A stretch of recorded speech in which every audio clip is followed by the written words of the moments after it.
하겠습니다. 사도행전 15장 30절에서 41절입니다. 다 같이 함께 읽겠습니다. 그들이 작별하고 안디옥에 내려가 무리를 모은 후에 편지를 전하니 읽고 그 위로한 말을 기뻐하더라. 유다와 실라도 선지자라 여러 말로 형제를 권면하여 굳게 하고 얼마 있다가 평안히 가라는 전송을 형제들에게 받고 자기를 보내던 사람들에게로 돌아가되 바울과 바나바는 안디옥에서 유하며 수다한 사람들과 함께 주의 말씀을 가르치며 전파하니라. 며칠 후에 바울이 바나바더러 말하되 우리가 주의 말씀을 전한 각 성으로 다시 가서 형제들이 어떠한가 방문하자 하고 바나바는 마가라 하는 요한도 데리고 가자고 하나 바울은 밤빌리아에서 자기들을 떠나 함께 일하러 가지 아니한 자를 데리고 가는 것이 옳지 않다 하여 서로 심히 다투어 피차 갈라서니 바나바는 마가를 데리고 배 타고 구브로로 가고 바울은 실라를 택한 후에 형제들에게 주의 은혜의 부탁함을 받고 떠나 수리아와 길리기아로 다니며 교회들을 경고하게 하니라. 아멘. 오늘도 하나님의 은혜가 여러분의 삶에 가득하기를 바랍니다.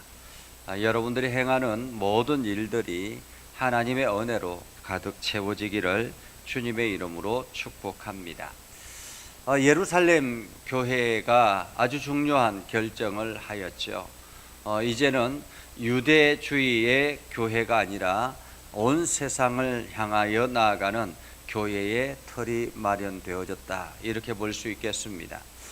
기존의 사람들은 유대주의 율법, 모세의 율법을 중심으로 예수 그리스도를 믿음으로 고백할 때 이것이 교회의 온전한 구원이 이루어진다라고 생각했지만은 이 예루살렘 교회가 그것을 깨뜨리고 이제 예수 그리스도를 믿기로 작정한 사람들 누구나가 다 구원의 은혜를 입었다라고 결정을 한 것입니다. 사실 교회가 결정하는 이 교회가 어떤 회의를 해서 결정하고 그 결정을 순종하는 것은 굉장히 중요합니다. 많은 유대인들이 그 결정에 반대했을 수 있습니다. 자기네들은 우리는 절대로 그것을 따를 수 없다라고 생각할 수 있겠죠. 왜냐하면 평생의 신념인데 그 신념을 깨뜨리는 게 쉽겠습니까? 그럼에도 불구하고 예루살렘 교회가 이 결정을 하자 모든 사람들이 다 순종을 하고 그리고 그것을 가지고 이제 안디옥 교회 편지를 보내서 여러분들이 이제 예수 그리스도를 믿기로 작정하면 여러분들은 하나님의 백성이 되었습니다. 구원의 백성이 되었습니다. 단지 피와 그 우상의 제물과 이러한 것들 신앙생활에 여러 가지 신앙생활에 불편하게 만드는 것을 여러분들이 조심하면 생활에 조심하면 그것이 좋겠습니다라고 권면하는 것으로 끝이 났습니다. 이렇게 안디옥 교회가 그 예루살렘 교회의 편지를 받고 굉장히 위로를 받고 힘을 얻었다라고 하죠. 왜냐하면 그럴 만도 한 것이 정말로 자기네들이 율법, 모세의 율법을 다 지켜야 되는가라는 그러한 고민이 있지 않았겠습니까? 이제 예수 그리스도를 믿기로 작정하고 성령의 은혜를 받았는데도 불구하고 아직까지도 구원의 확신을 가지지 못한다라는 것은 굉장히 부담스러운 일입니다. 그런데 예루살렘 교회가 이러한 결정을 해주자 이제는 편안하게 예수 그리스도의 복음 중심으로 살아가면 되겠구나 라는 결정을 한 것이 그들에게는 큰 위로가 되었다라는 것입니다. 더더구나 유다와 실라도 그 일에 대해서 더 권면하고 더 정확하게 복음의 말씀을 전할 때에 그들은 그것을 통해서 더 큰 힘을 얻었다라는 거죠. 오늘 32절에 보면 유다와 실라도 선지자라 이렇게 말합니다. 선지자는 무슨 뜻입니까?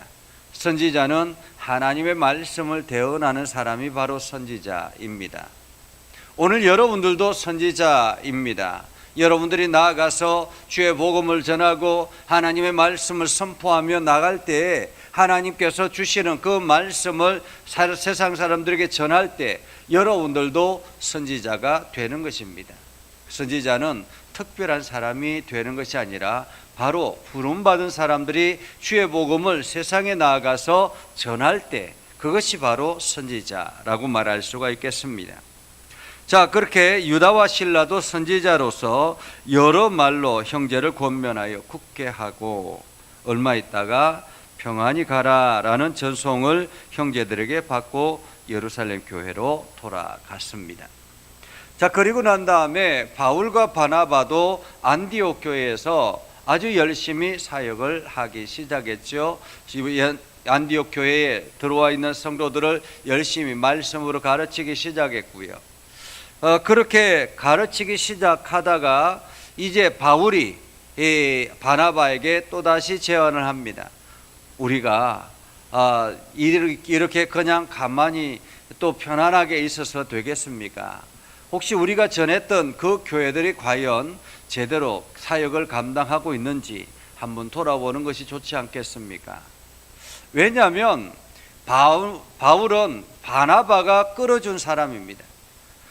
바울은 사실 이게 특별하게 예수 그리스도의 부활을 경험하고 그리고 복음 앞에 섰다가 자기가 아라비아 사막에 가서 훈련을 받고 아무도 이 사울을 알아주지 않았을 때 오히려 사울을 만나는 것을 부담스러워했을 때 그를 찾아가서 그를 끌어내준 사람이 바로 바나바였습니다. 바나바는 바울에게 있어서는 아주 중요한 리더요 스승이라 그렇게 말할 수가 있겠습니다. 그래서 바울이 바나바에게 제안을 합니다. 다시 한 번 더 돌아보는 것이 좋지 않겠습니까? 한 번 더 선교여행을 갑시다 라는 말이죠. 그러자 바나바가 그것이 좋겠다라고 하면서 우리가 지난번에 잠깐 돌아왔던 마가 요한도 데려갔으면 좋겠다 그렇게 이야기를 합니다. 그러자 바울이 질색을 하며 말하죠. 안 됩니다. 마가는 안 됩니다. 사실 성격을 보면 우리도 예전에 MBTI라는 성격 검사를 해보았잖아요. 이게 바울은 ESTJ예요. 그러니까 직선적이고 공격적이죠. 그러니까 한번 결정하면 뒤를 돌아보지 않는 성향입니다. 그러니까 자기가 결정하고 그것이 옳다라고 생각하면 포기하지 않고 앞을 향해서 달려가는 사람입니다. 그렇기 때문에 주변에 어떠한 위협이 찾아온다 할지라도 그것을 향해서 과감하게 돌진해 나가는 사람이 바로 바울입니다.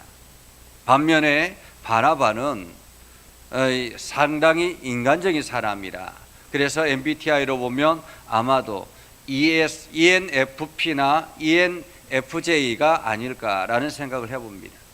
그는 사람을 위로하고 사람을 격려하고 사람을 돌보고 이런 일에 굉장히 좋아하는 사람입니다. 그것을 선호하는 사람이죠.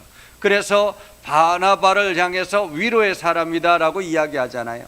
위로의 사람이라. 얼마나 사람들이 바나바를 좋아하는지, 바나바가 가면 위로를 받고 격려를 받고 힘을 얻기 때문에 이 바나바를 좋아했던 거죠. 그러나 이 두 사람이 함께 나아가기는 쉽지 않았던 것 같습니다. 그 출발이 바로 마가를 데려갈까 말까라는 그러한 갈등입니다. 자, 어떻게 해야 되겠습니까? 교회에서도 여러 가지 주장이 다를 때 갈등이 일어날 수 있습니다. 오늘 바울과 바나바와 같은 이러한 갈등이 있을 수 있죠. 데려가면 함께 이 마가를 데려가면 좋을 수 있다. 그가 지금 이 마가도 훈련을 받아야 되고 아마도 1차 전도 여행 때 중간에 돌아왔기 때문에 다시 가자라고 이야기했을 때는 어쩌면은 이 마가가 큰 결단을 다시 했을 것 같습니다. 그렇기 때문에 그걸 데려가서 훈련시키고 앞으로 미래의 큰 일꾼으로 세워나가는 것이 좋지 않겠느냐라고 생각하는 것이 바로 바나바의 생각이었습니다. 그러나 바울은 달랐죠. 바울은 성교는 팀워크가 중요합니다. 이게 지금 영적인 전쟁을 하러 나가는데 혹시 또다시 마가가 그렇게 하면 어떻게 합니까? 또다시 돌아가려고 하면 어떻게 합니까? 그러면서 결국에는 서로가 의견을 굽히지 않아서 그러면 우리 각자가 따로 한번 사역을 해보자. 그렇게 해서 서로 갈라지게 됐지요. 그래서 바울은 바울대로 선교 여행을 가게 되었고, 바나바는 마가를 데리고 또 다른 지역으로 선교 여행을 가게 되었습니다. 여러분, 바울이 옳은가 바나바가 옳은가? 여러분, 누가 옳다고 생각하십니까? 둘 다가 옳다라고 말할 수 있습니다. 바울이 생각하는 것도 옳고 바나바가 생각하는 것도 옳은 것입니다. 그렇기 때문에 바울은 이번 선교 여행을 통해서 수많은 교회들이 또다시 일어나게 되었고, 반면에 바나바는 마가를 데려가서 사역을 함으로 인해서 마가가 하나님 앞에 훌륭한 일꾼으로 쓰임받게 됐다. 그래서 우리가 복음서 마가복음을 우리가 읽지 않습니까? 마가복음의 기록자가 바로 이 마가입니다. 그러니까 바나바가 아니었다면 마가복음은 없었던 거예요. 엄청난 역사를 경험하는 그러한 일꾼이 됐다, 이렇게 말할 수가 있겠습니다. 한마디로 오늘 우리가 이 말씀을 통해서 내가 교회 생활을 하면서 어느 것이 옳다, 어느 것이 옳다, 각자의 주장들이 다를 수 있습니다. 그러나 그 주장들 중에서 잃어버려서는 안 되는 것이 있는데 그것은 바로 복음이라는 것입니다. 우리는 복음 앞에 부름받은 사람이고 복음의 말씀 따라 살아가는 사람입니다. 무엇을 하든지 주의 복음이 전하는 것이 원칙이라, 이것이 복음의 사람의 삶의 모습이라고 말할 수가 있겠습니다. 오늘 여러분들이 살아가는 일들 속에서도 마찬가지입니다. 저 사람이 하는 일이 내가 맞지 아니하고 저 사람이 하는 일이 나에게 별로 도움이 되지 않는다라고 생각할 수 있습니다. 그러나 중요한 것은 내가 무엇을 하든지 그리스도가 내 삶 속에서 드러나는 것, 이것이 중요하다라는 것입니다.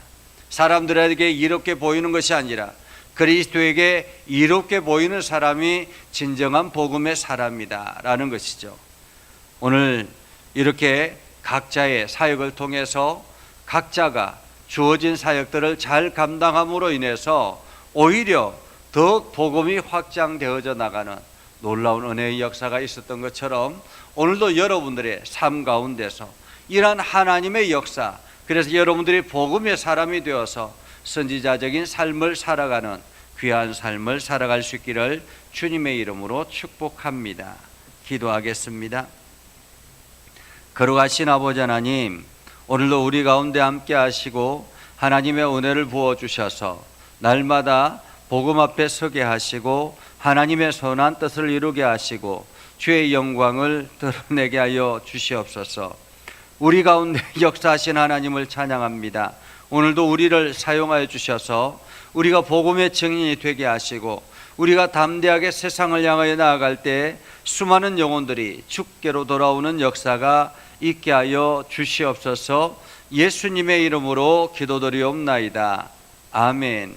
이제는 우리 구주 예수 그리스도의 은혜와 하나님 아버지 극진하신 사랑과 성령님의 감화 감동 역사 위로 교통하시며 은혜가 주의 말씀 안에 있는 믿음의 백성들 위해 하는 모든 일들 위해 영원토록 함께 하옵시기를 간절히 축원하옵나이다. 아멘.